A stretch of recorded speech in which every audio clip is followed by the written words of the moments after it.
Nous voici dans le studio. En fait, je devrais dire « me voici dans ce studio » parce que personne n'est ici avec moi. Bienvenue. Je m'appelle Anne Elstingen et je travaille au Centre d'éducation numérique de l'EPFL. Et cette leçon traite de la connexion avec votre public pendant une leçon vidéo. L'enregistrement des leçons vidéo ici à l'EPFL est une activité plutôt solitaire. Nous avons 2 studios où nos enseignants peuvent enregistrer de manière autonome sans l'aide de caméramans ou de techniciens. Cela réduit un peu le stress de l'enregistrement, car ce n'est pas comme si quelqu'un me regardait à ce moment précis. Mais en même temps, cela rend difficile de présenter ma leçon de manière à ce qu'elle paraisse personnelle. Je ne parle à personne en ce moment, et en même temps, je dois me rendre compte que je m'adresse à vous. Pas maintenant, mais dans le futur, quand vous aurez décidé de regarder. Donc, j'imagine mon public.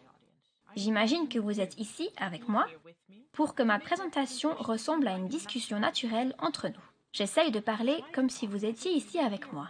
J'utilise des pronoms comme toi et moi, nous, notre, vous, et j'utilise le langage parlé.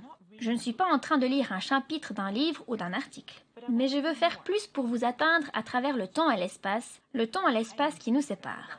Non seulement parce que je pense que cela rend la vidéo plus intéressante, mais aussi parce que j'espère que lorsque vous réaliserez qu'il y a une personne réelle, moi, qui a fait tous les efforts pour créer ce cours en ligne pour vous, alors peut-être que vous ferez aussi les efforts pour lire et regarder et faire les exercices.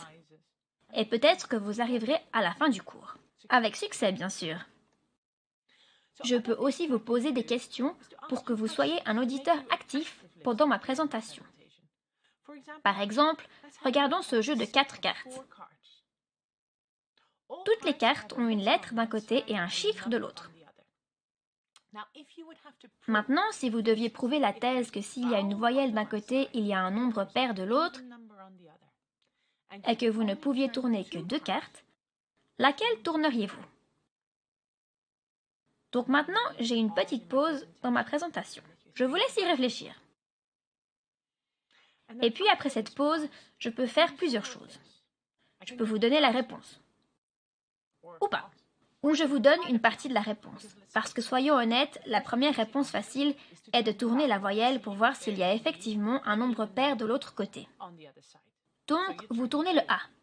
Je suis sûre que beaucoup d'entre vous ont raison, mais qu'avez-vous fait?